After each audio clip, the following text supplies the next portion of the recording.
యుద్ధం అంటే ఇజ్రాయేలీలు వాళ్ళకి సంబంధించిన కొన్ని పండుగలు జరుపుకుంటున్నప్పుడు ఆకాశం నుంచి మీరు పారాషూట్స్‌లో దిగుతూ వాళ్ళని దొరికినట్టుగా గన్స్‌తో కాల్చేస్తూ ఆ! దొరికిన అమ్మాయిల్ని, అబ్బాయిల్ని ప్రతి ఒక్కరిని వాళ్ళని కిడ్నాప్ చేసి వాళ్ళపైన రేప్ చేస్తూ, చిన్న పిల్లలని ఓవెన్స్‌లో కాల్చేస్తూ ఇలాంటివన్నీ చేస్తూ ఉంటే ఇజ్రాయెల్ అక్కడ యుద్ధం అంటే ఏ దేశమైనా చేస్తది. ఇజ్రాయెల్ అక్కడ యుద్ధం మొదలుపెట్టింది మళ్ళీ.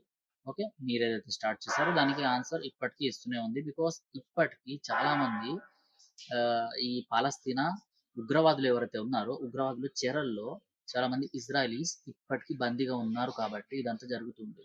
రైట్. అది ఆ 2 దేశాల మధ్యలో జరిగింది. వాళ్ళు చూసుకుంటారు. దాంట్లో మనం జోక్యం చేసుకోవాల్సిన అవసరం లేదు.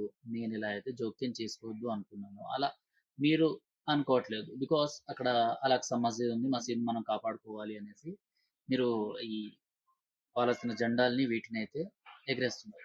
కాకపోతే ఇంకొక విషయం ఏందంటే అదే పాలస్తీనా జెండాలతో పాటు భారతదేశం జెండాలెక్కడ కనిపించలేదు. భారతదేశానికి సంబంధించిన ఒక్క జెండా కూడా ఎవరి చేతిలో కనిపించలేదు. ఎవరో ఒకరిద్దరు చిన్న చిన్న జెండాల్ని పట్టుకొని బయటకొచ్చారు గానీ ఇంతకు ముందులాగా అంటే ఆహ్, కొన్ని కొన్ని ఇయర్స్ బ్యాక్ ఇస్లాంకి సంబంధించిన ఏ పండగలొచ్చినా కూడా భారతదేశ జెండాలు కూడా కనిపించేవన్నమాట. ఇప్పుడది కనిపించట్లేదు.